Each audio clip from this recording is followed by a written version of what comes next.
Hello বন্ধুরা, আশা করি তোমরা সবাই ভালোই আছো। আর আজ সকাল সকাল তোমাদেরকে একটা জিনিস দেখাচ্ছি। কেন বলো তো? এই জিনিসটা আমি বেশ কিছুদিন থেকে আমার দোকানের একটা ছেলে আছে, ওদের বাড়িতে বলেছিলাম এই জিনিসটা আনতে। কী জিনিস তোমাদেরকে দেখাচ্ছি খুলে। এই দেখো কী জিনিসটা। এই যে দেখো, শামুক। এটা হলো শামুক, এটাকে বড় শামুক বলে। আর শামুক তো অনেক কোয়ালিটির হয়, আর আমরা যেহেতু মেঘালয়ে ছিলাম, ওই জায়গায় এই বড় কোয়ালিটির শামুকটা পেতাম না আর কি, ছোটোটা পেতাম, ওই ছোটোটাই আমরা খেতাম। আর আরেকটা কথা বলি, এই জিনিসটা কিন্তু অনেকেই খায় না এবং কি অনেকেই পছন্দ করে না, কিন্তু আমি যেটা পছন্দ করি আর যেটা খাই সেটা মানুষকে দেখাতে লজ্জা কিসের বলো তো? তাই আমি সেটাই তোমাদেরকে দেখাচ্ছি। আমি আজকে এটা কি করে রান্না করব আর কত টেস্ট হয় সেটাও তোমাদেরকে বলবো। আর কিভাবে রান্না করব সেটাও সম্পূর্ণটা তোমাদেরকে আজকে দেখাবো। হ্যাঁ, অনেকেই খায় না, বলতেই পারে ছি এটা কি খায়, কিন্তু কিছু করার নেই, আমি যেটা খাই সেটাই তোমাদেরকে দেখাচ্ছি, তাই বললাম আগেই। আর এই জিনিসটা আমি সকালে এনেছি যেহেতু, তাই আমি সকালে লবণ দিয়ে একদম ভিজিয়ে রাখবো, সারাদিনের জন্য ভিজিয়ে রাখবো জিনিসটা। কেন বলো তো? এগুলা না শুধু মাটি খায়, আর এই জিনিসগুলা খেতে হয় বর্ষার দিনেই ভালো হয়, আর বর্ষার দিনই খায়, অনেকেই খায় হয়তো। আমরা যেহেতু মেঘালয়ে ছিলাম, আমি পাহাড়ের মেয়ে, তাই আমি সব কিছু খাই। আর আমাদের বাড়িতে এই জিনিসটা আনতো, কিন্তু আমরা সবাই খেতাম, শুধু মা বাবা খেত না। আর আমরা ভাই বোনেরা সবাই খেতাম, আর এই জিনিসটা আমি করতে পছন্দ করতাম। আর এই বাড়িতে আসার পরেও আমি এক দুবার খেয়েছি আনিয়ে, কারণ ওরা এই বাড়ির লোকেরা যেহেতু খায় না, আর আমার বর, আমার মেয়ে আর ছেলে আর আমার দেওর খায়, আর অন্যরা খায় না। কিন্তু এই জিনিসটা যেহেতু আমরা খাই, তাই আমি আনিয়েছিলাম আর খেয়েছিলাম বানিয়ে। আর আজকে ওকে বলেছিলাম, তাই ও পেয়েছে, তাই নিয়ে আসছে আমাদের জন্য। আর এই জিনিসটা আমি ওই সকালে ভিজিয়ে রেখেছিলাম, আর সারাদিন এতটা কাজের ব্যস্ততা, আর এই জিনিসটার পিছনে অনেকটা সময় দিতে হয়। বেশ কয়েকজন লোক হলে সুবিধা হয়। আর যেহেতু আমার মেয়ে ওই জিনিসটা কিন্তু খেত না প্রথমে, কিন্তু তারপরে একবার খেয়েছে, তারপরে বলল ও খাবে। আর এই জিনিসটা বড় বড় এনেছে না, তাই এটাকে মাংসর মতন কষিয়ে রান্না করব, সেই টেস্ট হয়। তোমরাও কিন্তু রান্না করতে পারো। আর এই জিনিসটা আমি আনার পরে সকালবেলা যেহেতু লবণ দিয়ে ভিজিয়ে রেখেছিলাম, আর আনার পরে ঠিক চেদ্ধ, তারপরে বিকালের দিকে আমি এটা সম্পূর্ণ ভালো করে জল দিয়ে বেশ 6-7 বার 8 বার 10 বার এভাবে যে যতবার পারো ভালো করে খলখলে ধুয়ে নিয়েছি। ধুয়ে নিয়ে গরম জল দিয়ে সিদ্ধ করেছি, গরম জলে সিদ্ধ করেছি লবণ আর হালকা দিয়ে, আর একটু খাওয়ার সোডা দিয়েছি। কেন বলো তো? নোংরাগুলো সব বের হয়ে যাবে, আর ওরা যেহেতু মাটি খায়, অন্য কোনো কিছু খায় না। আর এটা কিন্তু অনেকেই খায়, অনেকেই পছন্দ করে, আমাদের এদিকে যেমন দেশীয়রা, আর ওইদিকে যেমন পাহাড়িরা, সবাই খায়, বাঙালিরাও খায়। কেউ কেউ পছন্দ করে, কেউ কেউ হয়তো নাও করতে পারে। কিন্তু এখন কিন্তু আমরা মা বেটে দুজনে মিলে তোড়জোড় লেগে পড়েছি কিভাবে এটা পরিষ্কার করব।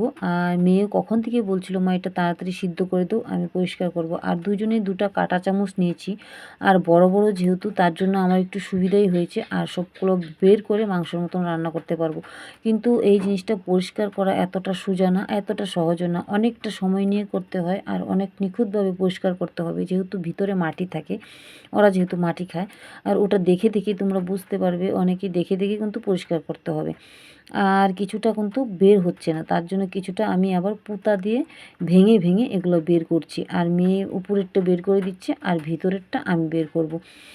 তাই আমি পুঁতা নিয়ে নিয়েছি। আর এত মশা কামড়াচ্ছিল, এত বৃষ্টি হয়েছে ওখানে, আমাদের এখানে বৃষ্টি তো কমছেই না, কি আর বলবো, বৃষ্টি তো চলছেই, 1 সপ্তাহ হয়েই গেছে বৃষ্টি একটানা চলছে, বাড়িঘর একদম শেষ হয়ে গেছে, তাকানো যাচ্ছে না। আর সারাদিন তো ঘর মুছতে মুছতেই দিন যাচ্ছে। আর এদিকে আমার শাশুড়িমা ওই যে সন্ধ্যা দিচ্ছে, কেন বলছে যে তোমরা কি করছো? আর শাশুড়িমা দেখে এটা পছন্দ করলো না, কিন্তু কিছু করার নেই। উনি বলছে তোমরা এসব কী খাচ্ছ, পাহাড়ের মেয়ে, তাই বলছিল। আর আমি বলছিলাম মা, আমরা যেটা জিনিসটা খেয়েছি তার জন্য খেতে লজ্জা কিসের আর ঘৃণা কিসের? আর যে জিনিসটা আমি বানাতে পারি, পরিষ্কার করতে পারি। আর এই দেখতে পারছো আমি কিন্তু নোংরাগুলো আবার এতগুলো শামুকের থেকে কিন্তু এতটুকুন বের হয়েছে, বের হওয়ার পরে কিন্তু আমি আবার পরিষ্কার করছি, কারণ এটা বের করার পরে ওই নোংরাগুলো, যেগুলো ওরা নোংরা জমা থাকে লাস্টের, যেগুলো ভিতরে থাকবে, ওই লাস্টের কালো নোংরাটা কিন্তু ফেলে দিতে হবে। আর ওই কালো নোংরাটা বেছে বেছে আমি কিন্তু ফেলে দিচ্ছি।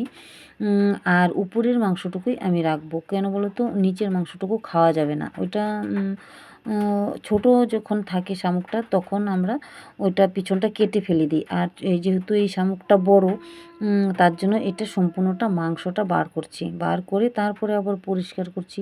পরিষ্কার করার পরেও সম্পূর্ণটা পরিষ্কার করে নেব সুন্দর করে।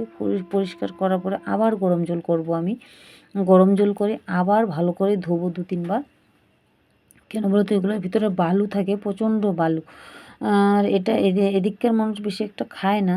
হ্যাঁ, খায়, কিছু কিছু দেশীয় থাকে, কিছু কিছু বাঙালিও থাকে হয়তো খায়, আমি অতটা জানি না। কিন্তু আমার এদিকটায় মানে মানে অন্যরকম মানুষদের আমি খেতে দেখিনি, কিন্তু কিছু কিছু মানুষকে খেয়েছি। হ্যাঁ, এই জিনিসটা রান্না করার পরে কিন্তু এত টেস্ট হয়, কি বলবো। তোমরাও কিন্তু রান্না করে দেখতে পারো। আর আমি কিন্তু তোমাদেরকে দেখিয়ে দিচ্ছি কীভাবে রান্নাটা করতে হয়। আর এটা খাওয়াটা অনেকটাই উপকারী। আর ভিজিয়ে রেখে যদি জলটা চোখে দাও, ওটাতে চোখেও মানে অনেকটা উপকারী। আর এই দেখো, আমি কিন্তু সমস্ত নোংরা একদম পরিষ্কার করে ফেলেছি। দেখো কতগুলো, এক গামলা ছিল, ওই গামলার থেকে ধুয়ে মুছে কতটুকুন হয়েছে গরম জল দিয়ে ভালো করে। এখন আমি একদম ৪-৫ বার করে ধোবো। আর মেয়ে বলছে, মা একটু তাড়াহুড়া করো, মানে ওরা কখন খাবে, ছেলে আর মেয়ে। আর তার জন্য আমি মশলাটা করে নিচ্ছি। আর সব কেটে কুটে সব রেডি করে নিয়েছি। ওই দেখছো পেঁয়াজ দিয়ে দিলাম, জিরা সম্বার দিয়ে পেঁয়াজটা একটু ভাজা ভাজা করে নেব। আর মশলাটা আমি বেটে দিয়েছি, মাংসের যেমন মশলা সেটাই দিব প্রায়। একটু জিরা দিয়েছি, লঙ্কা দিয়েছি আর রসুন বাটা দিয়েছি। আর কোনো কিছু দেইনি, জিরা বাটা, লঙ্কা বাটা, রসুন বাটা, এই ৩টাই দিয়েছি। আর এদিকে দেখতে পাচ্ছ আমি কিন্তু ওই হলুদ লবণ দিয়ে আর এই যে পেঁয়াজটা ভাজা ভাজা করে নিয়ে আলুটাও দিয়ে দিয়েছি। কারণ ওই আলুটাকে আমি ভালো করে আগে ভেজে ওই সিদ্ধ করে নেব, ভাজা ভাজা করে নেব আলু। আর কয়েকটা রসুন আমি আস্তে আস্তে দিয়ে দিয়েছি। যে যেরম রান্না করে, মানে আমি মাংসের মতন যেহেতু রান্না করেছি, তাই আমি মাংসের মতনই মশলাগুলো দিব। তারপরে আমি সিদ্ধ করে নিয়ে ওই যে মশলাটা দিয়ে দিলাম। মশলাটা দিয়ে আবারও কিছুক্ষণ কষিয়ে নিব। আর একটু হালকা জল দিয়ে কিন্তু আমি মশলাটা দিয়ে তারপরে কিন্তু আমি কষিয়ে নিলাম। নিয়ে তারপরে আবার উঠিয়ে নিয়ে আর এই যে আমি দেখতে পাচ্ছ শামুকগুলো দিয়ে দিচ্ছি। এখন কিন্তু শামুকগুলো সব দিয়ে দিব, যে মাংসগুলো বের করেছিলাম ওগুলো সব দিয়ে তখন আর পরে ভালো করে কষিয়ে নিব, সুন্দর করে ভাজা ভাজা করে একদম কষিয়ে নিব। কষিয়ে নিয়ে তারপরে কিন্তু আমি ঝোলটা দেব। আর কষানোর সময় দেখতে পাচ্ছ একটু কালো কালো দেখা যাচ্ছে, কেন বলতো ওই শামুকটা একটু কালো কালোই হয়, যেহেতু মাটি খায় তার জন্য একটু কালো কালোই হয়। তার জন্য আমি কিন্তু গরম জল দিয়ে আবারও কয়েকবার ধুয়ে নিয়েছিলাম। ধুয়ে নেওয়ার পরে তারপরে আমি কষিয়ে নিয়ে আবার একটু ঢাকা দিয়ে একটু সিদ্ধ, কিন্তু একটু শক্ত থাকে তার জন্য একটু ভালো করে সিদ্ধ করতে হয়। তার জন্য আমি ভালো করে আবার কষিয়ে নিলাম। কষিয়ে নিলে নিয়ে একদম আমি এবার ঝোল দিয়ে দিলাম। এখন ঝোল দিয়ে আমি ওই 10-15 মিনিট মতন জাল করব।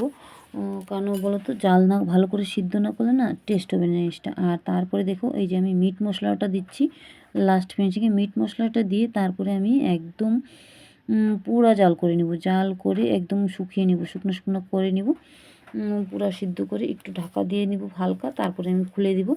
খুলে দেওয়ার পরে তারপরে এই যে দেখো আমার কিন্তু মোটামুটি রান্না, এই যে দেখো কালারটা দেখছো কত সুন্দর হয়েছে, খেতেও কিন্তু সেই টেস্ট হয়েছে।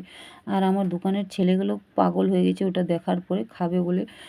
যাই হোক, আমি রাত্রে রান্না করেছিলাম তাই রেখে দিয়েছিলাম, পরের দিন ওদেরকে খাইয়েছি, ফ্রিজে রেখে দিয়েছিলাম। আর একজন তো বললো আমাকে ওই শামুকের তরকারি না দিলে আমি আজকে ভাতই খাবো না।